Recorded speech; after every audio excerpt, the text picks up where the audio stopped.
Oke, teman-teman semua, makin menarik ya perbincangan kita.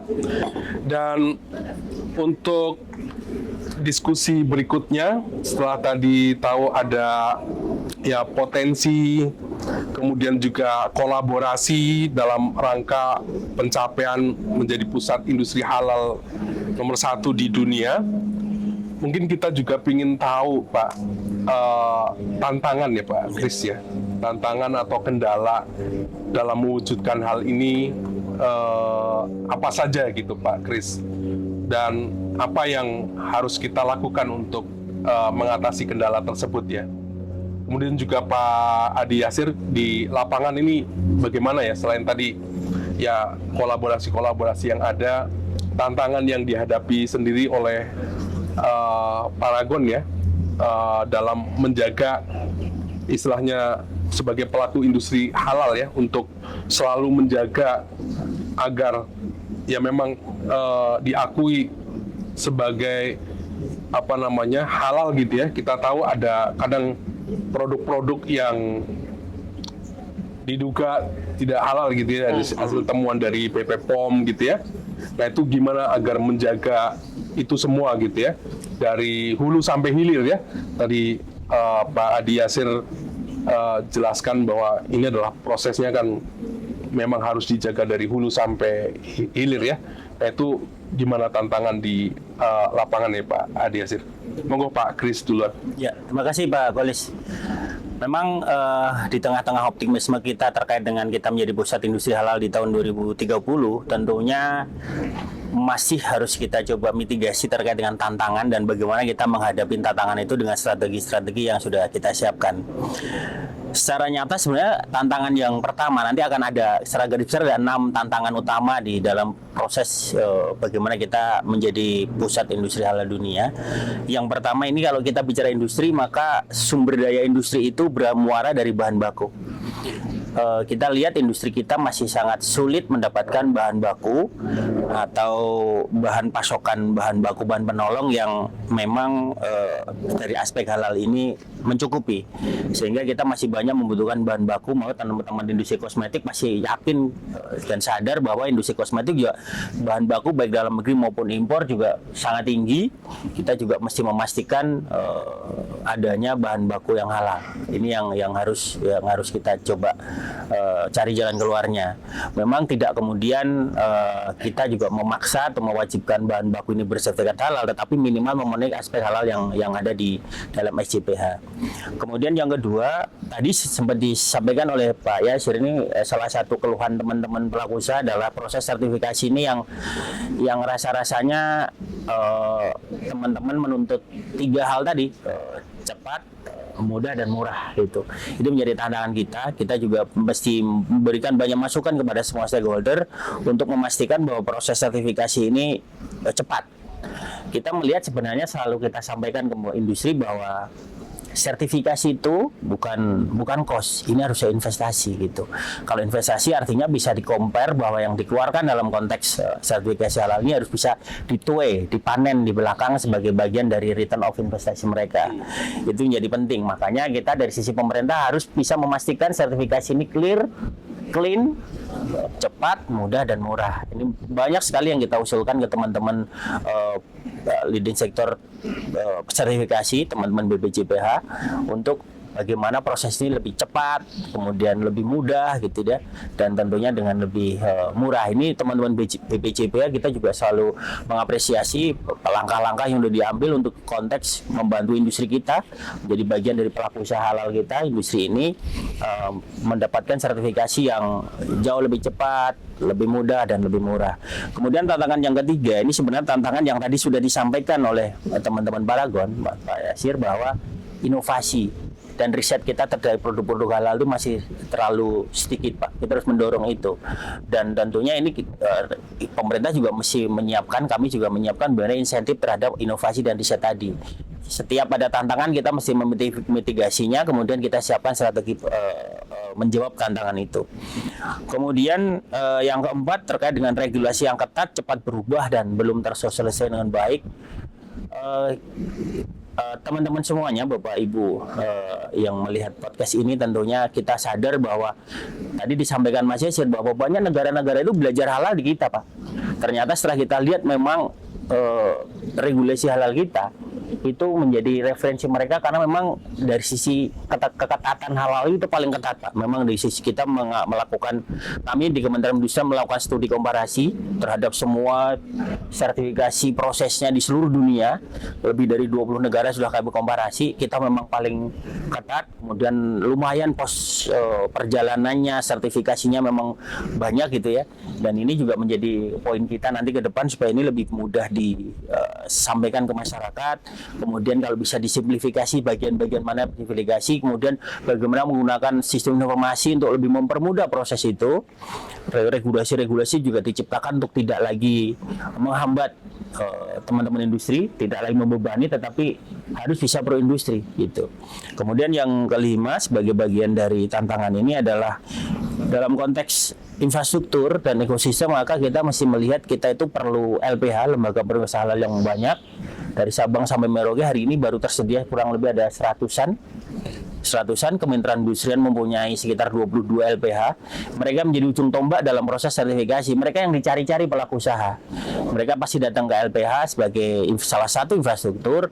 Dia minta diperiksa halalnya di produk-produk itu. Nah, kalau ini bisa diperbanyak dari sisi jumlahnya dan diperluas dari sisi ruang lingkup LPH-nya. Jadi gini, LPH itu kan mempunyai ruang lingkup, Pak Kolis ya. Ruang lingkup misalnya LPHA gitu hanya makanan minuman.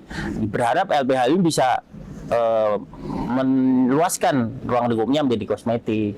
Kosmetik itu hari ini juga belum terlalu banyak LPH-nya, sehingga kita dorong misalkan LPH mana yang bisa mewakili di tiap-tiap daerah untuk bisa industri-industri kita merapat ke LPH itu.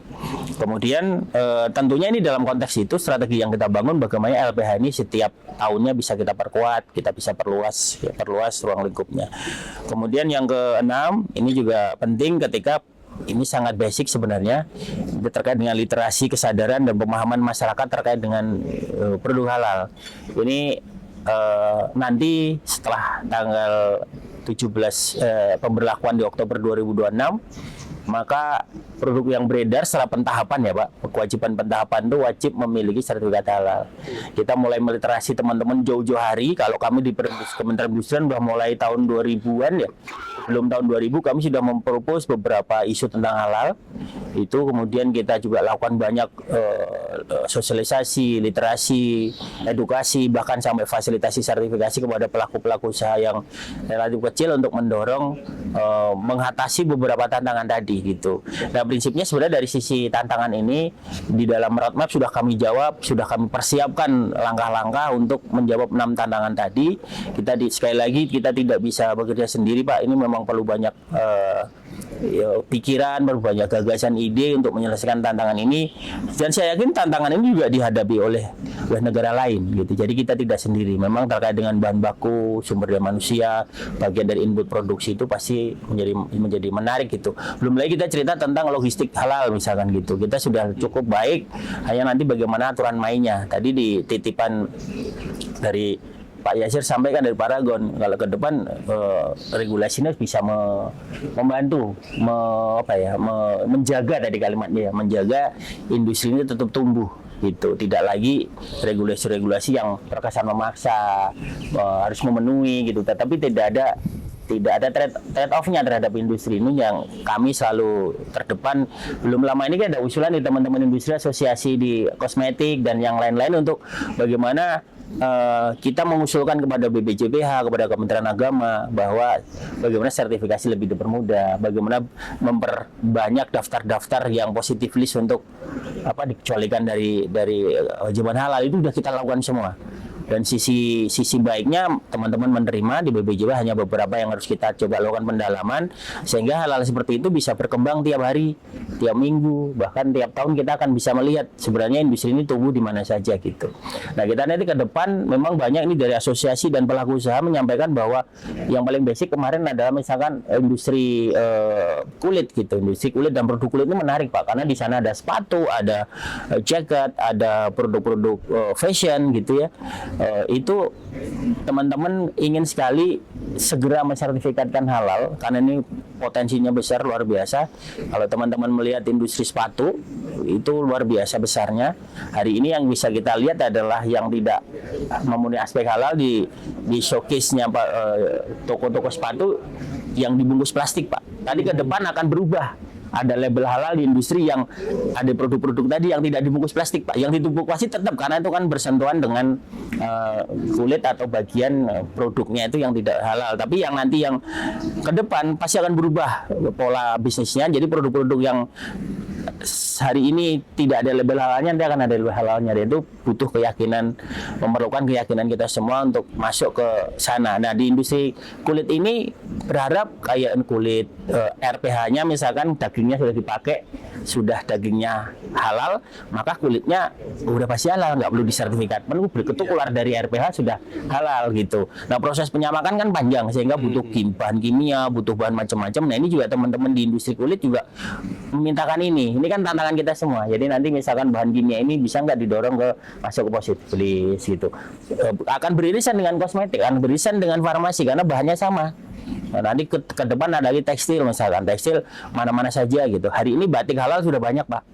Batik halal banyak, tapi produk tekstil lainnya belum banyak. Jadi kalau teman-teman mencari produk batik halal, sepatu halal sudah banyak, Pak. Tapi kalau produk tekstil baju ya di luar batik, kami sedang mengupayakan dalam 1 tahun ke depan mulai banyak literasi, kemudian kepedulian teman-teman di sisi industri merupakan daya saingnya mereka-mereka ini untuk bisa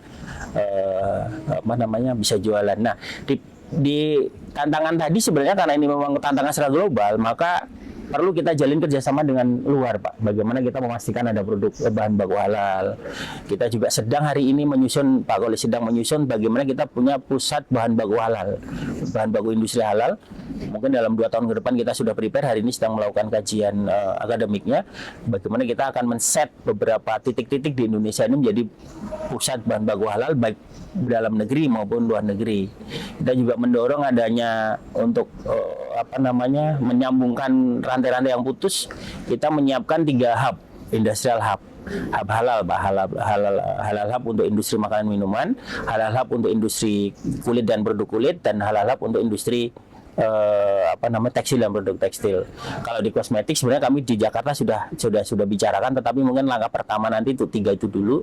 Itu ada di Bogor, di Bandung, sama di Jogja. Ini dalam proses hari ini, bulan-bulan ini proses finalisasi kita untuk mencari bagaimana skema proses bisnisnya. Sekali lagi itu membantu teman-teman industri. Kalau nanti teman-teman industri pengen ada isu halal yang diangkat, datanglah ke hub itu. Di situ ada sertifikasinya, ada advokasinya, ada konsultasinya, ada promosinya. Kita 1 hub itu cukup. Misalkan makanan minuman, datang ke Bogor saja. Nanti ke depan kalau memang kosmetik butuh, kami siapkan di Jakarta. Kami punya balai besar kimia kemasan farmasi di sekitar Pasar Rebo. Di sana nanti di sana juga sudah ada balai diklat industrinya yang kita dorong menjadi lembaga pelatihan halal di situ. Mungkin itu Pak Kulis yang terkait dengan tadi tantangan dan apa yang mesti kita lakukan. Terima kasih banyak Pak Kris, cukup lengkap jawabannya. Dari sisi industri, monggo Pak Adi Yasir, yang dihadapi Paragon sendiri, bagaimana tantangannya Pak? Monggo. Iya. Terima kasih Pak Olis. Ya, jadi kalau tadi sebenarnya saya juga sudah sampaikan terkait dengan tantangan-tantangan industri ya, bahwa hari ini bicaranya tidak lagi kaitan dengan sertifikasi halal sebenarnya. Tantangan kita more than itu, gitu kan. Bagaimana menghadapi barang-barang dari luar yang murah, kualitasnya juga bagus, itu juga perlu dipikirkan menjadi tantangan. Apalagi kami di industri kosmetik yang tadi saya sampaikan cepat sekali perubahannya, dinamikanya gitu kan. Hari ini bisa keluar lipstik yang kayak begini, besok keluar yang seperti apa dan sebagainya Pak. Dan yang paling utama sebenarnya bagi pelaku usaha tadi sesimpel itu tadi Pak. Ketika ada fairness itu satu hal yang menjadi tanda kutip ya kemewahan bagi kami gitu ya, bagi pengusaha. Nah, fairness itu banyak hal gitu kan. Nah, itu bisa dijemahkan tadi Pak Kris udah menyampaikan banyak tantangan itu ya, part of tantangan kami juga sebenarnya kan gitu. Karena itulah yang ada gitu kan. Kemudian kalau secara teknikal ya tadi ya mudah-mudahan sertifikasi halal ini atau industri halal ini bukan bagian dari beban cost tadi udah, tapi bagian investasi bagi sebuah industri atau sebuah usaha ya.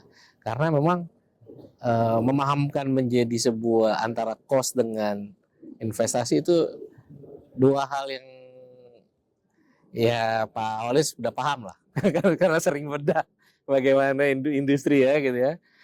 Di dunia akademisi pasti bisa paham antara cost dan investasi itu seperti apa. Dan ini kembali lagi kepada value atau yang diyakini oleh sebuah usaha tersebut gitu ya.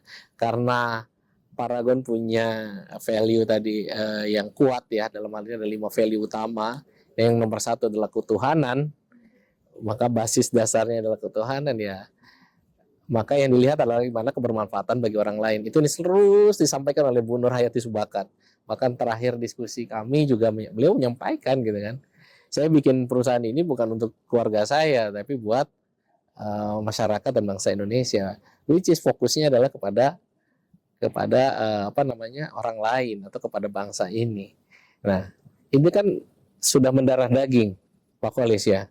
Nah, bagaimana literasi ini, halal ini menjadi juga sama seperti Ibu Nur Hayati Subakat gitu ya. Jadi mungkin ada yang lain juga memahami konteks itu juga menjadi tantangan kita ya bareng-bareng. Tadi kan literasi tadi disampaikan Pak Kris emang, nah itu.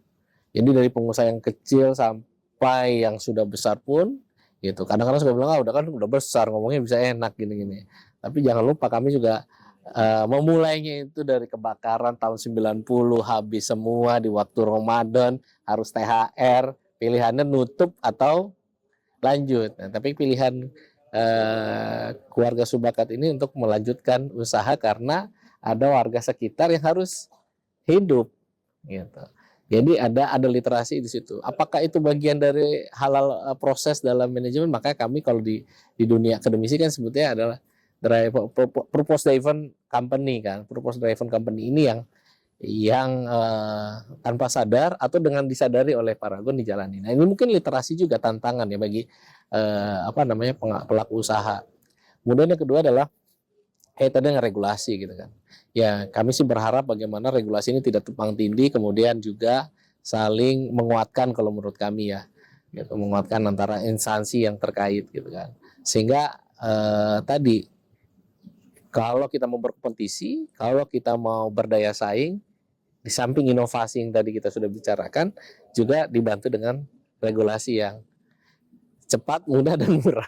Artinya mudah itu kan lintas kementerian, mungkin di sini ada, di sini ada, di sini ada, di sini ada. Bagaimana Kak, bisa nggak mungkin bukan disederhanakan ya, tapi maksudnya bagaimana jadi single atau jadi yang mempermudah bagi dunia usaha Pak Kolis, Pak Kris ya. Karena kalau ya nanti di sini ada, di sini ada, di sini ada, di sini ada gitu kan. Itu ya kami mau nggak mau kan akan penuhi gitu kan.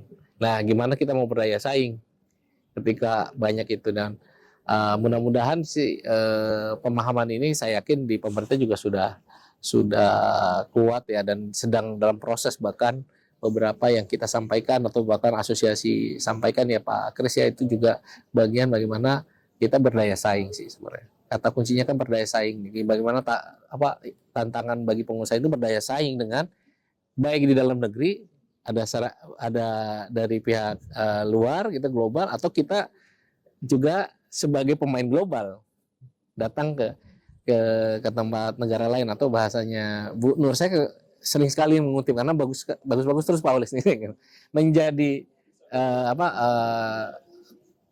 raja di negeri sendiri, kemudian menjadi tamu terhormat di luar sana gitu. Jadi menjadi tamu terhormat pun bagian dari daya saing. Artinya kita siapin itu semua, itu jadi tantangan kita juga. Termasuk Paragon juga sedang dalam tahap itu gitu kan. Menjadi tamu terhormat di luar. Nah, yang paling mungkin yang ketiga adalah kaitannya dengan campaign atau promotion. Nah, ini perlu juga sih ya bagi kami di dunia usaha itu dipromosikan dalam banyak hal ya, baik itu event, baik itu literasi dan sebagainya itu banyak sekali ya. Mungkin pemerintah juga sudah melakukan itu, makanya ada di Kemenperin juga upaya-upaya melakukan bagaimana mempertemukan antara industri dengan buyer, atau bahkan dalam sebuah event di Kementerian Perdagangan juga sama dan sebagainya, hampir semua. So maksud kami adalah promosi ini bisa juga mungkin jadi satu kesatuan, Pak, gitu kan.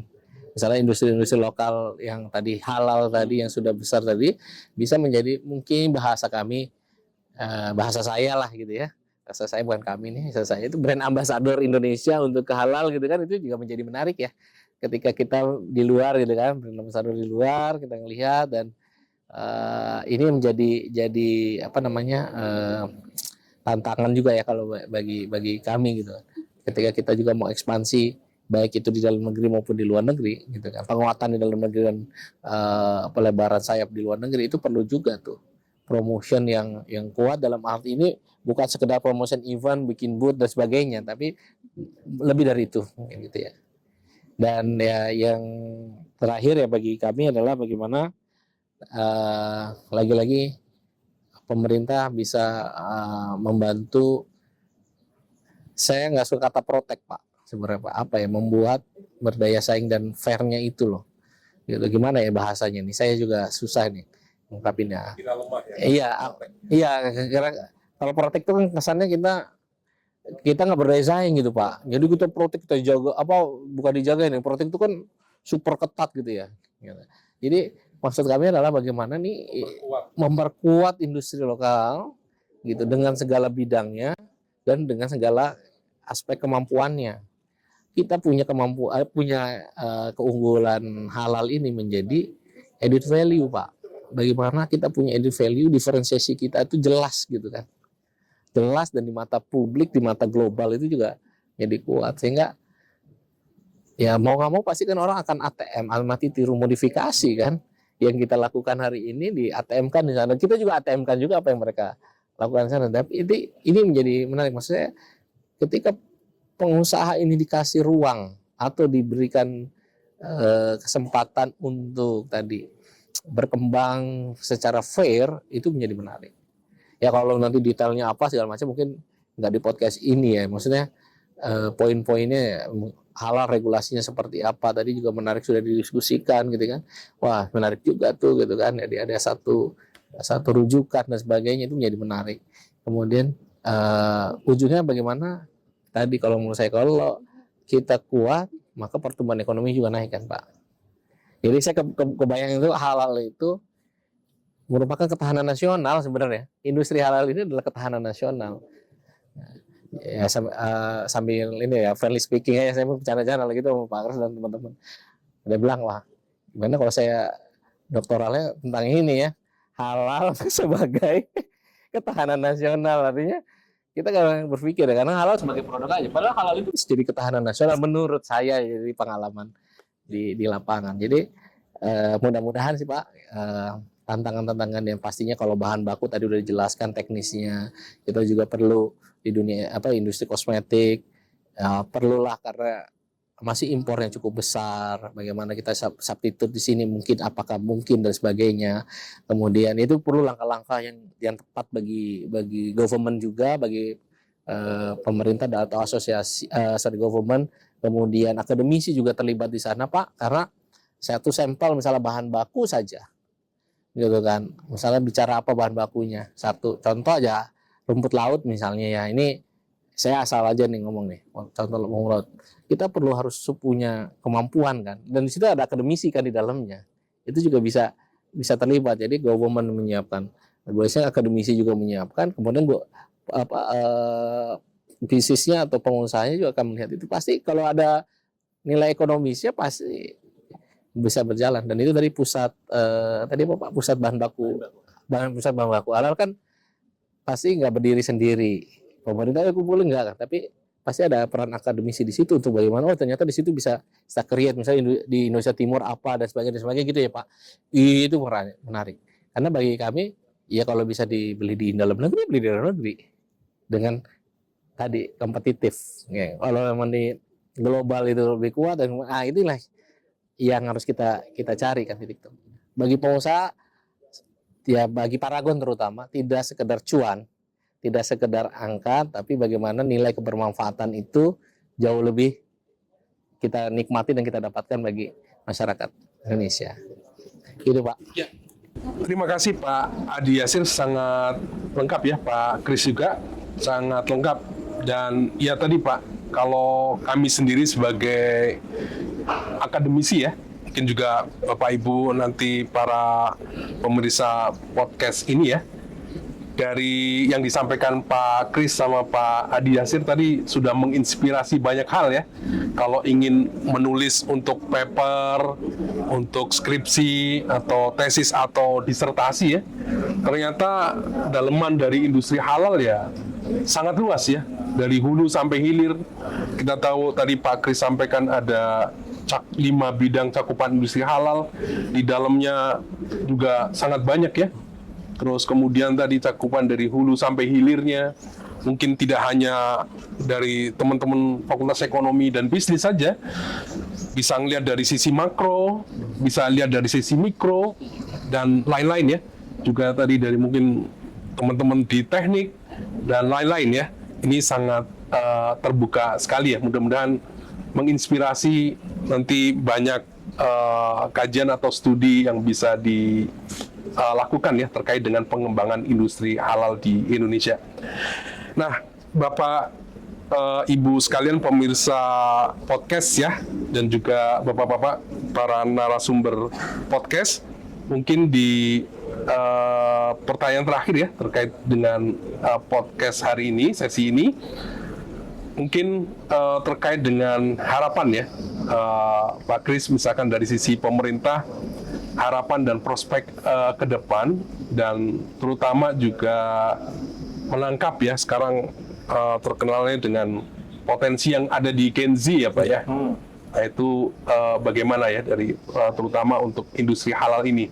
Dan juga tadi kita juga sudah sedikit mendengar ya dari Paragon ya, dengan dinamika yang ada di lapangan, yang ngadepin langsung di lapangan, ini bagaimana Pak? Terutama ya ini salah satu contoh ya di industri halal untuk bidang kosmetik ya Pak ya, ngadepin juga potensi atau prospek ke depan, terutama di Gen Z. Monggo, ya. Pak Kris.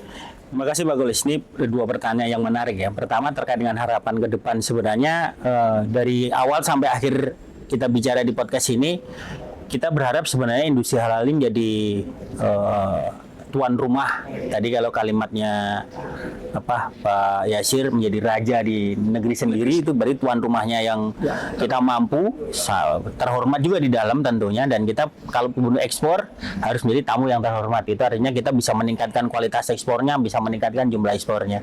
Nah, ke depan juga tantangan itu yang harus kita jawab, harapannya itu bisa lebih baik, dan tentunya yang lain adalah terkait dengan bagaimana kami di pemerintah berkomitmen dengan kuat tadi bekerja sama dengan akademisi, dengan pelaku usaha tentunya, dan ini harus kita selalu kuatkan sinergi ini untuk bisa memperkuat ekosistem halal nasional. Semua harus mulai berpikir bahwa halal ini bukan lagi milik satu individu atau satu entitas lembaga, tapi memang milik kita semua, sehingga nanti ke depan kalau ada permasalahan-permasalahan atau tantangan-tantangan ini kita bisa selesaikan bersama-sama. Dan yang kedua terkait Gen Z ini menarik Pak Golis. Memang beberapa event kami mengajak teman-teman Gen Z, influencer, content creator untuk bagaimana mendorong isu halal ini menjadi lebih menarik gitu ya. Harapan kami ke teman-teman Gen Z sebenarnya ada 4 saja yang bisa dilakukan oleh teman-teman Gen Z terkait dengan mendorong isu industri halal pada umumnya, dan mungkin teman-teman sudah mempunyai basis pengetahuan halal yang ada. Maka hari ini teman-teman Gen Z harus bisa pertama menjadi konsumen yang cerdas terkait halal. Saya yakin kalau teman-teman Gen Z hari ini begitu lihat produk, maka yang dicari pertama adalah ada logo halalnya apa tidak. Gitu. Kalau makanan minuman udah lama teman-teman pasti ketemu, oh ini gitu, itu karena wajib. Begitu nanti tahun kemarin sampai tahun-tahun selanjutnya, maka mulailah produk kosmetik kita cari logo halalnya. Level selanjutnya, oh halalnya ada, ingredientnya apa. Kalau memang ada waktu, cek bener nggak ini halal, ini bener-bener terdaftar di secara nasional di negara ini lewat teman-teman bpjph.go.id, nanti di sana bisa di traceability-nya kelihatan. Itu menjadi konsumen yang cerdas, pilihlah produk-produk yang memang secara kualitas dan secara sertifikasi halalnya ada. Yang kedua, teman-teman Gen Z ini bisa menjadi seorang atau entitas inovator digital. Ini sudah banyak dilakukan oleh konten-konten kreator kita. Dia bisa menjadi influencer terkait dengan halal, baik untuk komunitasnya bahkan sampai kemana-mana. Kita kemarin sempat mengajak juga beberapa influencer datang ke acara kita di Halalindo 2025 2 minggu lalu. Kita juga digabungkan dengan acara Industrial Fest. Di sana memang intinya adalah anak-anak muda. Kita buat influencer muda untuk belajar, untuk mengisi konten dia dengan isu halal. Kemudian yang ketiga, ini tugas generasi muda adalah bagaimana bisa menjadi agen perubahan sosial. Yang menarik memang teman-teman generasi muda saat ini itu setiap dia menyuarakan satu isu, biasanya isu itu ditangkap menjadi satu isu yang tren, kemudian ini jadi penting tuh menjadi agen perubahan ini. Nanti ke depan ini jadi akan lebih banyak. Dan tentunya yang terakhir, tugas generasi muda bagi kami, bagaimana ke depan generasi muda ini, Gen Z ini bisa menjadi wirausahawan, industriawan halal. Kita masih butuh banyak sekali industriawan muda untuk mengisi celah-celah yang belum terisi oleh industri-industri yang sudah ada. Itu tadi kalau disampaikan Pak Yasir, mungkin kalau Paragon sudah masuk ke semua lini produknya, mulai dari yang high end ada yang middle ada, dari ibu-ibu ada, dari bapak-bapaknya ada gitu ya produknya. Tapi mungkin yang belum dilihat untuk anak-anak usia 12 tahun sampai mungkin balita. Nah, itu kan masih kosong tuh yang ceruk-ceruk itu. Itu berarti satu contoh untuk untuk kosmetik, belum nanti untuk makanan sehat, makanan yang basis unggulan darahnya ada, memang ada bahan bakunya di situ. Itu kan isu halal masih bisa create dengan bagus di situ. Nah, ini tugas generasi muda kita, usahawan kita untuk bisa masuk ke sana. Jangan sungkan-sungkan, kami punya banyak fasilitas untuk teman-teman meng-create dirinya menjadi wirausahawan. Banyak program di Kementerian Perindustrian yang bisa dimasukin, yang diikutin untuk menjadi mereka menjadi startup atau menjadi bagian dari tumbuhnya industriawan ini. Kita ada program wirausaha baru, kita punya program insentif-insentif terkait dengan startup, itu kita juga bisa menyediakan untuk teman-teman generasi muda. Terutama kalau hari ini karena podcast kita ada di UI, nah teman-teman mahasiswa bisa mencatat ini sebagai bagian dari nanti ke depan sebenarnya kita bisa jadi wirausahawan loh gitu. Kita juga siapkan itu untuk menjawab tantangan, menambah sisi pasokan produk halalnya, ini menjadi satu penting buat kita. Mungkin itu Pak Kolis. Nah, tadi satu lagi terkait dengan ketahanan nasional, memang perlu betul Pak. Hari ini kalau kita bicara halal, maka halal itu dari sisi minimal ada 3 yang ada di ketahanan nasional. Pertama pasti ketahanan ekonomi. Kalau kita bicara ekonomi dari tadi di ini juga di Fakultas Ekonomi dan Bisnis, itu pasti ekonomi. Yang kedua, ketahanan nasional terkait dengan sosial. Halal ini sangat sensitif Pak. Begitu bicara tentang produk ini halal, kemudian ternyata disinyalir tidak halal, maka gejolak sosialnya tinggi. Itu yang kelihatannya bakal ke depan untuk sisi ketahanan nasionalnya di sana ya. Nah, yang ketiga ini terkait dengan secara sosiologinya, kemudian secara geografisnya ternyata beda-beda Pak. Beda-beda halal awareness-nya, halal literasinya. Kami berkesempatan minggu lalu, kami datang ke Pontianak. Itu sangat berbeda sekali secara kultural, sosiologinya, pemahamannya dengan nanti kalau di Sumatera Barat misalkan gitu, atau nanti misalkan dengan Bali gitu. Nah, ini kita mesti membuat satu amplifikasi kalimatnya untuk menyamakan literasi kita ke daerah-daerah itu. Kalau kita bicara halal di Pontianak atau di Manado, mungkin akan sangat berbeda pendekatan secara industrinya dengan di Sumbar, karena Sumbar secara budaya, secara kultur, secara geografisnya, sosiologisnya, demografisnya bahkan sangat mudah kita cerita halal. Lagi tempat lain kan belum tentu. Nah, itu juga menjadi penting. Jadi ketahanan nasional itu ke depan pasti akan jadi sangat challenging buat kita. Karena itu kalau Pak Menteri menyampaikan bahwa industri halal ke depan menjadi game changer bagi perekonomian Indonesia, bahkan global akan melihat itu menjadi game changer. Karena begitu kita masuk ke halal, maka kita akan mau tidak mau melihat ini menjadi satu isu sensitif, isu penting gitu ya, isu yang menentukan buat ekonomi Indonesia ke depan. Terima kasih Pak. Terima kasih Pak Kris. Monggo Pak Diasir dari sisi industri nangkap terkait dengan harapan, prospek dan terkait dengan Gen Z, Pak. Monggo. Ini udah di ujung nih dengan Iya, siap. Bapak Ibu atau teman-teman mahasiswa yang menyaksikan podcast ini ya, mudah-mudahan mendapat manfaat ya. Karena kalau nggak bermanfaat, sayang juga nih, ada hampir 1 jam lebih kita ngobrol nih di sini. Siap. Oke, harapannya yang jelas yang pertama industri lokal atau industri lah ya, Indonesia tumbuh terus gitu ya, sehingga ekonomi kita juga tumbuh, dan kalau tumbuh semuanya insya Allah sejahtera kan ujungnya ya sesuai dengan amanat undang-undang dasar lah gitu kan. Kemudian dari diskusi kita ini Pak, harapannya sebenarnya adalah bagaimana tadi yang utama literasi sih Pak, walaupun kami literasi tentang pemahaman industri halal itu seperti apa, karena jangan sampai halal itu sekali lagi menjadi beban, karena halal itu kan tadi saya awali dengan quality life assurance gitu kan ya. Bagi orang luar menganggapnya quality life assurance. Tapi bagi mungkin yang muslim ya, bicara dengan halal itu kan kaitannya dengan nilai-nilai agamanya, dengan nilai keyakinan. Apakah nilai keyakinan agama itu memberatkan bagi pemeluknya, itu kan jadi kontradiktif ya. Makanya harapan kami ini halal ini dalam rangka quality life assurance tadi juga memberikan nilai manfaat lebih bagi siapapun, bagi itu pengusaha, bagi itu konsumen, akademisi, teknokrat dan sebagainya, termasuk government tadi. Yang kedua bagi kami adalah jangan sampai juga halal ini menjadi barrier untuk teman-teman pengusaha dalam mengembangkan sebuah inovasi. Justru halal ini menjadi trigger yang kuat bagaimana kita berinovasi sehingga kita dapatkan sesuatu nilai tambah yang di luar orang lain tidak bisa, atau di luar orang lain ya biasa-biasa saja. Jadikanlah ini sebuah added value yang bisa kita manfaatkan. Bagi siapa? Bagi pelaku usaha. Saya berulang-ulang terus gitu kan, pengusaha, bagi akademisi, government dan semua masyarakat Indonesia. Dan yang kami harapkan juga adalah bagaimana tadi harapannya ke depan bahwa sinergis antara lintas stakeholders ini jadi satu kesatuan yang utuh Pak. Mungkin tadi ada roadmap yang sedang lagi dibangun, itu bisa kita juga mungkin dilibatkan dari semua aspek sehingga juga sekali lagi halal tidak menjadi beban. Itu harapan yang pertama. Karena kami juga takut Pak.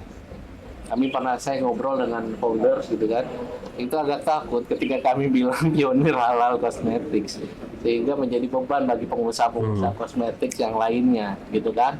Itu tidak ke situ arahnya. Maksud kami adalah bagaimana tadi memberikan produk yang berkualitas. Jadi Bapak Ibu sekalian, harapan kami mengusung halal di awal itu kita semata-mata harus stempel halal semua tiga ya. Sekali lagi kami pertegas bahwa ini dalam rangka meningkatkan kualitas produk kita sehingga kita bisa punya daya saing dan kita bisa berkompetisi dan meningkatkan tentunya adalah pertumbuhan ekonomi kita.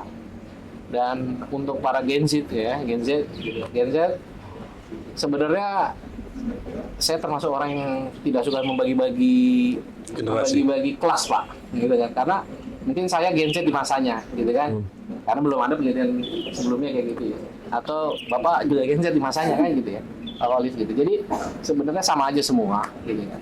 Kalau menurut saya adalah bagaimana mengamplifikasi, sekali lagi, amplifikasi era hari ini adalah era digital.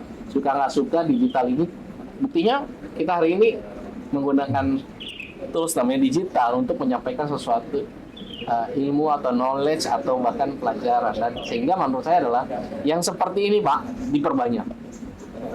Nah di sini kita berada di ruangan musola FEB UI Al-Iqtisad yang kebetulan saya ikut partisipasi mengawal ini, gitu ya. Di sini ada ruangan kanan kiri sebenarnya bisa dipakai oleh mahasiswa FEB UI atau mahasiswa UI untuk kita bisa berdiskusi. Nah, teman-teman mahasiswa ini bisa dipakai nih ruang kanan kirinya nih, gitu ya. bisa dipakai untuk kita diskusi. Bahkan tempat kita bikin podcast ini bisa kita bikin bagaimana diskusi tadi, termasuk industri halal tadi, gitu kan. Kita ngobrol, kita bikin series, Pak Kolis, mungkin harapan sekaligus untuk teman-teman Gen Z, mahasiswa mungkin di kelas bikin series, dikulik tadi ada 5 hal yang tadi disampaikan Pak Kris. Menurut saya itu menarik Pak tadi kan, mulai dari penguatan industri halal, kemudian daya saing, SDM, market, sama kolaborasi. Saya sampai hafal loh tadi, gitu ya, kolaborasi itu satu materi itu udah berapa tuh. Kemudian manfaatin digital ini, teman-teman Gen Z tadi atau teman-teman mahasiswa atau siapapun itu bisa gunakan. Kalau menurut saya dosen sekalipun harus memiliki kanal ini, channel ini, gitu. Manfaatkan sebaik mungkin. Karena kebaikan itu akan menjadi baik ketika bisa disiarkan ke banyak orang. Karena tidak hanya menjadi soleh pribadi ya, soleh juga harus sosial, tapi juga ada soleh bisnisnya juga. Itu yang mungkin dari kami. Mudah-mudahan memberikan manfaat Pak ya dari teman-teman. Jangan ragu, kalau emang ada sesuatu yang baik, siarkan. Siarkan, karena kalimat ini siar, karena ini FEB bagian tadi bisnis dan syariah tadi, jadi saya ngomong siar. Atau dipublikasikan kalau bahasa dari Pak Kris, diamplifikasi. Semakin banyak, karena kalau kita cuma bertiga di ruang kelas, saling berapa orang sih yang dengar? Ya. Tapi ketika masuk media ini bisa jutaan, puluhan juta, ratusan juta gitu. Untuk orang mendengar dan akhirnya bisa tercerahkan. Sebaik-baiknya manusia menjadi yang paling bermanfaat bagi orang lain. Mungkin itu saja dari saya. Terima kasih Pak. Siap, luar biasa sekali jawaban Pak Kris dan Pak Adi Yasir ya, terkait dengan harapan, prospek, dan juga tadi ya terkait dengan Gen Z ke depan. Nah, Bapak Ibu sekalian, para pemirsa podcast sesi ini ya, kita tadi sudah bicara banyak ya, dari terkait dengan pengenalan industri halal, kemudian kebijakan, kemudian juga potensi, kemudian juga tantangan, dan juga harapan ya ke depan. Mudah-mudahan podcast kali ini bermanfaat dan juga menginspirasi banyak pihak ya, baik dari akademisi, para pelaku usaha, ataupun juga mungkin dari pemerintah daerah ya Pak Kris ya, karena untuk juga sinergi dengan pemerintah pusat dalam mewujudkan cita-cita menjadi pusat industri halal di dunia. Nah, terima kasih sekali Pak Kris, Pak Adi Yasir ya, yang luar biasa sudah menyampaikan dengan jawaban-jawaban yang simple dan juga komprehensif ya tadi. Mudah-mudahan kami juga yang di kampus bisa menindaklanjuti apa yang tadi disampaikan Pak Kris, apa yang disampaikan oleh Pak Adi Yasir ke depan. Demikian podcast sesi kali ini. Kalau podcast sesi kali ini bermanfaat, kami mohon untuk dapat di-share ke rekan Bapak Ibu sekalian. Saya Nur Kholis, pamit undur diri. Terima kasih, mohon maaf atas segala kurang dan kesalahan. Wallahul muwaffiq ila aqwamit thoriq. Assalamualaikum warahmatullahi wabarakatuh. Waalaikumsalam warahmatullahi wabarakatuh. Terima kasih Pak Kolis. Terima kasih banyak.